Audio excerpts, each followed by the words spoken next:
镜头前的朋友，大家好。我们这次延续这个前面所讲的关于斗彩方面的问题，继续和大家在这里进行一个交流。那么之前呢，我们正好搞了一个这个抖音的推荐活动，那么占用了一部分时间。现在呢，我们将继续开始我们所要讲的内容。这个前面我们讲到了这个成化斗彩方面的相关的一些问题，以及它的一些鉴定方法。那么下面呢，我们将延续着成化以后的这种斗彩的制作工艺进行一些必要的一些阐述。一个成化以后呢，尤其是到了弘治、正德时期这个斗彩的制作呢，相对于我们目前在市场以及在各大博物馆的收藏这个藏品当中呢，至今尚未见到一些比较典型的实物。这个实物呢，主要是讲以这个成化斗彩这种器物为标准。那像这部分东西呢，弘治、正德基本上没有怎么见过。那么所以这个问题的话呢，对于我们在了解明代弘治、正德时期的斗彩的制作呢，实际上是有一点点的困难和困惑。那么这就是我们今后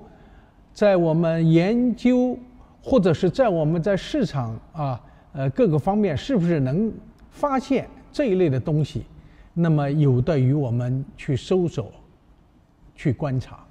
这个呢，就是我们想这个在这一段时间当中呢，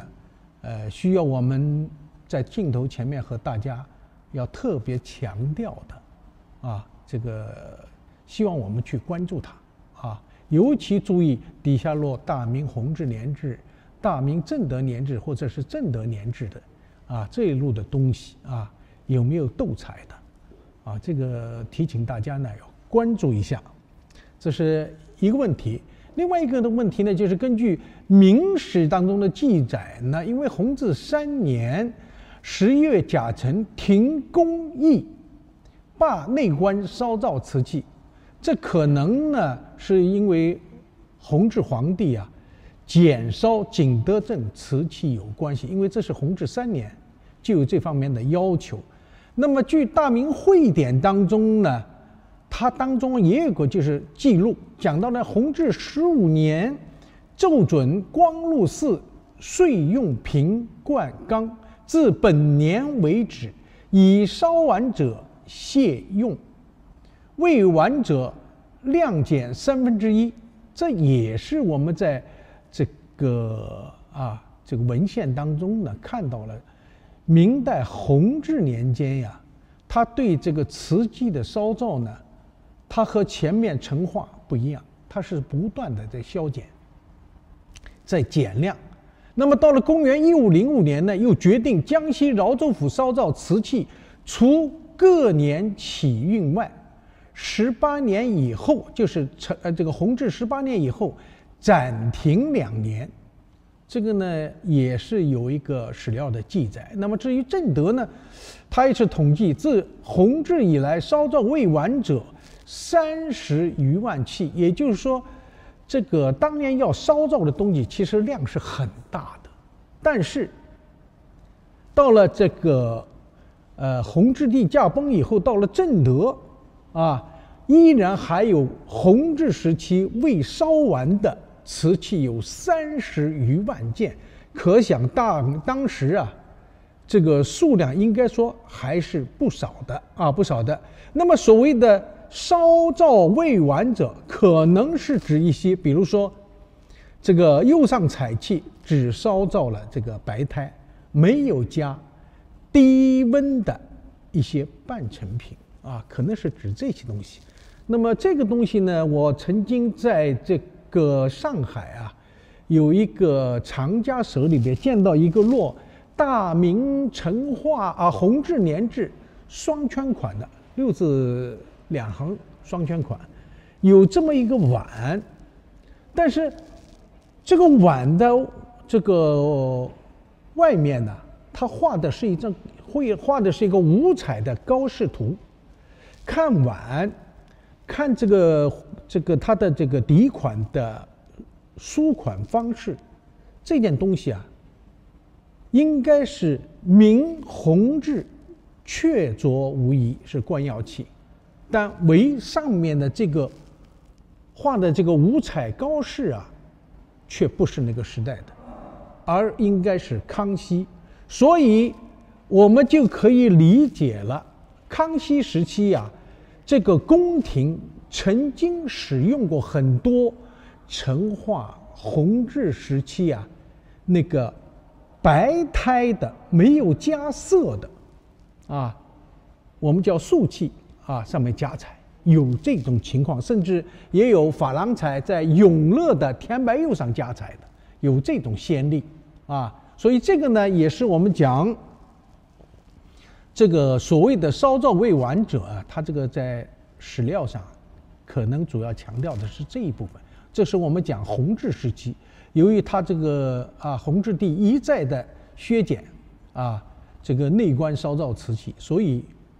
这个斗彩瓷器的烧造啊，相应也受到了很大的影响。那么到了1506年，这个明代的武宗朱厚照即位改年号为正德了。那么正德时期呢，他这个16年啊，他多次的出现有兵变它实际上是政局一直不平稳的。所以我们讲正德呢，我们看到有青花黄绿绿彩，是吧？还有其他各种各样的彩御窑器也在制作，但整体来讲产量它并不是特别的大。而且呢，它这个里边有个史料记载，这个江西大志它有个陶书当中专门讲到正德间，梁太监申报名户，战疾在官。这个当时这个正德年间御窑厂有一个督陶官是一个姓梁的督陶官，是一个太监。他呢抢占名户，然后呢将这些编入官将中来充数。一来呢这个因为这个窑厂的工人经受不了他的虐待，所以都跑了。那么这样怎么办呢？这个工人跑了以后，就实际上对这个御窑厂瓷器尤其我们讲宫廷御用瓷它的制作，无论是技术水准，还是其他比如说彩绘等等方面，它这个影响是比较大的。但是为了应付宫廷，这个姓梁的太监呢，就把这些这个在籍的这些工匠，有的是不在籍的，他把它纳入官将当中来充数。所以呢，在当时这个正德年间，我们看到的东西呢，确实有一些东西还是挺好的，挺不错的。但是呢，整体来讲，明代正德瓷器它还是有一部分这个烧造的工艺不是那么精湛，应该说有些还是比较低下的这个呢，可能与这些工匠讨有关系那么到了正德晚期呢，又出现一个情况，这个紫蓝色调的回青从云南输入。这个大家要知道，这个回青料我们都知道，嘉龙湾这个山潮用的是比较多的，但真正回青能够引入到国内来，最早是什么时候？是明代正德晚期。而且呢，这个东西呢，据当时这个有一个叫王世茂这个人，他写了一个这个叫《窥天外称》，他这个当中怎么讲呢？他叫回青者出外国，正德间大党镇云南得知，以炼石为宝，其价出倍黄金，以知其可烧窑器，用之国家。这个回清啊，当年是做什么的呢？是做蓝宝石的，啊，所谓的蓝宝石呢是人造的。我不知道镜头前面的朋友啊，这个大家有没有注意过？我们从明初一直到明代整个朱明王朝的结束，凡是宫廷王侯墓葬出土啊，经常会出现很多的金银器，尤其是金器。这些金器啊，和这个之前的，比如说元代啊、宋代啊一些金银器啊，它的工艺上有很大的区别。明代啊喜欢用镶嵌，而且镶嵌什么呢？镶嵌宝石。这个是明代自上而下的一个风气，所以我们看到这个宫廷出土的东西啊，尤其是王公贵族用的一些金银器，尤其是金器上面，都喜欢用宝石镶嵌。所以为什么以炼石为宝，就是为了做人造蓝宝石用的。所以当年把回青料引进来的目的是什么？是做宝石的，而且呢，这个其价出倍黄金，就是当年这个青花料很贵的，比黄金都要贵，就到这种程度。那么后来发现这个东西啊，可以烧瓷器，比如说烧青花瓷器，结果到窑里去烧一烧，效果果然很好，所以他讲用之国家。这是明代万历时期啊，有一个叫王世茂的这么一个人，在他的《窥天外证》当中专门记录了这么一笔。所以我们就知道有一个问题，就是明代正德以后啊，这种回青料用在瓷器上，逐渐得到了宫廷和社会的认可。所以这个时候我们就发现了我们很多瓷器上用回青在绘画纹饰。我为什么在这个地方要专门要提这个问题？实际上呢，就提示我们在下面在认识明代嘉靖、隆庆、万历仿成化斗彩或者说填彩的时候，这个回青料对于我们鉴定它的年代起到了一个非同小可的作用。这个就是我特别要提醒我们镜头前的朋友大家要注意这个问题，这个可不是一个小问题，这是很重要很重要。所以我们讲这个之前我们讲成化呢，用的是什么呢？用的是平等青用的是平等青。那么到了弘治呢，依然延续了成化用平等青的习惯，所以宫廷里边的青花也是用平等青的，一直延续到正德。那么正德这个时候呢，出现了既有平等青，既有石子青同时还有回青料，这三种这个青花材料同时出现了明代正德时期。因为我们知道的这个皮塘青是在江西的乐平，但是在我们这个正德在瑞州府志上，它还记载了在上高县天泽开有无名子，也是用于绘画的。这个无名子就是石子青所以呢，这些东西呢，我们讲要注意这个材料的使用有很大的区别。明代喜欢用镶嵌，而且镶嵌什么呢？镶嵌宝石。这个是明代自上而下的一个风气。所以我们看到这个宫廷出土的东西尤其是王公贵族用的一些金银器，尤其是金器上面，都喜欢用宝石镶嵌。所以，为什么以炼石为宝，就是为了做人造蓝宝石用的。所以，当年把回青料引进来的目的是什么？是做宝石的，而且呢，这个齐价出倍黄金，就是当年这个青花料很贵的，比黄金都要贵，啊，就到这种程度。那么后来发现这个东西啊，哎，可以烧瓷器，比如说烧青花瓷器，结果到窑里去烧一烧，效果果然很好。所以他讲这么一个人，在他的《窥天外证》当中专门记录了这么一笔。所以我们就知道有一个问题，就是明代正德以后啊，这种回青料用在瓷器上，逐渐得到了宫廷和社会的认可。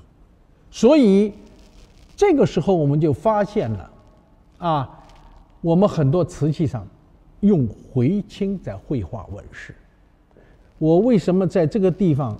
啊要专门要提这个问题？实际上呢，就提示我们在下面在认识啊明代嘉靖、隆庆、万历啊仿成化斗彩或者说填彩的时候，这个回青料对于我们鉴定它的年代起到了一个非同小可的作用。这个就是我特别要提醒我们镜头前的朋友啊，大家要注意这个问题，这个可不是一个小问题，这是很重要啊，很重要。所以我们讲这个之前呀，我们讲成化呢，用的是什么呢？用的是平等青啊，用的是平等青。那么到了弘治呢，依然延续了成化用平等青的习惯，所以宫廷里边的青花也是用平等青的，一直延续到正德。那么正德这个时候呢，出现了既有平等青，既有石子青啊，同时还有回青料，这三种这个青花材料啊，同时出现了明代正德时期。因为我们知道的这个皮塘青啊，是在江西的乐平，但是在我们这个正德呀，在瑞州府志上，它还记载了在上高县天泽开有无名子，也是用于绘画的。这个无名子就是石子青啊，所以呢，这些东西呢，我们讲要注意这个材料的使用，是对于我们鉴定瓷器啊，起到了一个非常重要的作用。在这个地方呢，我特别提醒我们镜头前的朋友，不要忽视了材料的运用啊。我们讲我学鉴定，怎么鉴定啊？我们现在大家在市场上动不动我们就听到很多朋友，哎呀，这个是进口料啊，这个是你看看这个上面有铁锈斑，是吧？听起来蛮有道理的，但是为什么会形成这个？究竟是不是进口的？这个可能就认识上就料之千里了。所以我们讲在学习鉴定的时候呢，特别要强调这个问题，就是我们不要忽略了自然学科对材料的使用，以及对我们中国陶瓷制作的影响。这个呢，是我们在这个地方呢一定要跟大家讲清楚的啊！大家一定要不要忽略了这些，只是图于表面的一些东西在说三道四，那是不行的。我们要知其然，知其所以然，这就是我们要学习的一个重要性啊，一个学习的重要性。那么这就是我们讲在弘治正德时期啊，我们在认识这个无论是青花或者是其他彩器的时候，我们对材料的运用一定要注意。当然，我们直到现在还没发现落有正德弘治款的官窑的斗彩器啊。那么在这里的话呢，就是我们只能暂且把它先放在一边，啊，希望以后呢，在不断发现中能够发现这两个朝代的关于斗彩的一些动向啊。那么底下呢，我们讲的主要还是明代嘉靖、隆庆、万历时期的斗彩瓷器。那么讲到这儿呢，我们特别要强调的，明代嘉靖啊，尤其万历啊，有很多东西啊，我们见到的，它主要是以什么呢？以仿明代成化斗彩为主。这个呢，是在我们多年的这个工作的过程当中，发现有一批东西啊，很特殊啊，它几乎是完全照搬了明代成化的造型纹饰啊，完全是照搬，甚至款制也学成化。这个呢就非常有意思了啊，因为前面是一个空白，那后边呢又出现了一个欣欣向荣的景象啊，完全是在复制仿制这批东西。那么明代万历啊，有一个叫沈德福这个人，他写了一个叫《万历野获编》中，他这么说的：至于官窑最贵成化，次则宣德，杯盏之属，戳不过数君。与儿时尚不知珍重，亲来今时，则陈窑酒杯每对不足100斤，与为土蛇不能下。这个呢，就是讲啊，在明代万历时期，他写到了这个官窑器啊，在那个时候最珍贵的，不是我们现在讲的啊，这个永乐、宣德啊这些东西。明代万历时期最贵的就是成化。其实成化离万历中间只隔了这么几个朝代，但是那个时候的成化瓷器就已经非常的珍贵了。而且呢，他自己讲，那么小时候他把这种东西都不当回事了，但是到这个时候，每堆酒杯，陈窑酒杯就已经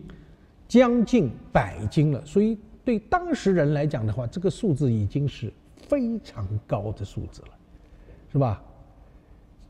结果到什么程度呢？就惊吓的这个舌头吐出来都咽不下去，就惊讶到这种程度。这是一。第二个呢，还有一个人叫古应泰，他在《博沃要览》中讲到什么？陈窑上品无过五彩啊。注意啊，我这个里边用的是人家的古文献当中讲的名称，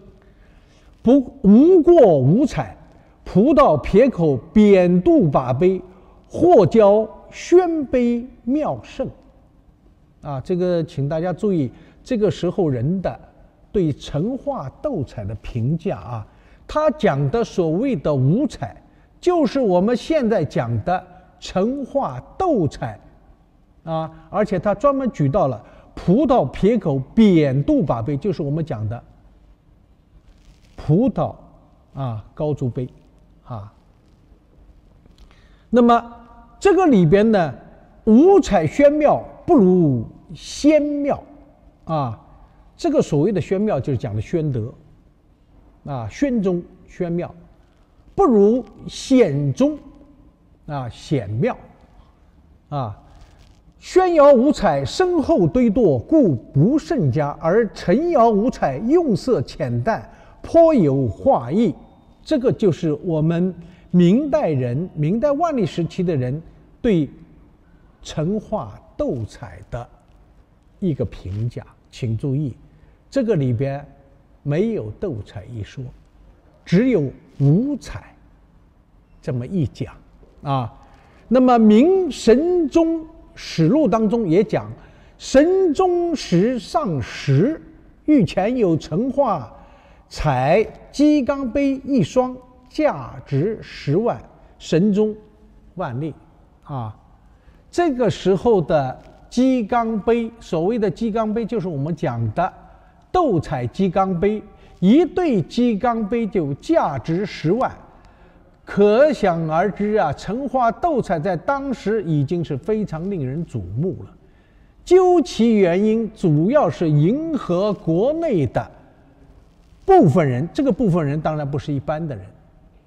一般是上层社会，包括宫廷啊，也包括一些王公贵族啊。同时呢，也对成化斗彩杯的赞赏和传承。因为这个明代万历的话呢，毕竟离成化已经隔了几个朝代了，后人对前人的制作的东西有这么高的评价，而且它的价值在市场上已经值10万金了。所以我们现在有人花了2点几个亿买一个鸡缸杯，这个也是让人很咋舌呀，是吧？吐舌不能下就会出现这个现象，的确是让人感觉到非常的震惊感觉到非常震惊。这就是我们讲的明代嘉靖万历时期它这个仿成化斗彩杯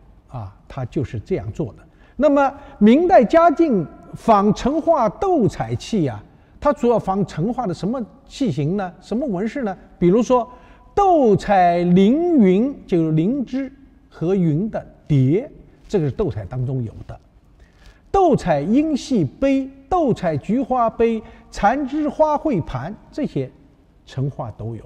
的但是嘉靖官窑也在仿。那么它仿制的特点是什么呢？那么它的特点主要是从造型直到纹饰都按照成化器模式制作，胎薄体轻，釉色清亮。请大家注意这个我讲的这些东西尤其是对这个器物的描述里边，有的时候是故意要强调一下的。比如刚才最后这4个字釉色清亮，很多人不一定能够理解不一定能够理解。我们之前讲到了成化斗彩，我们回顾一下成化的斗彩我们给了看了那么多的幻灯片。首先我们要知道成化斗彩绝大多数中期以后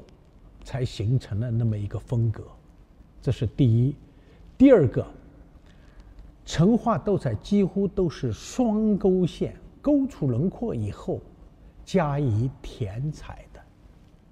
第三，成化斗彩都用的是平等青，它的色泽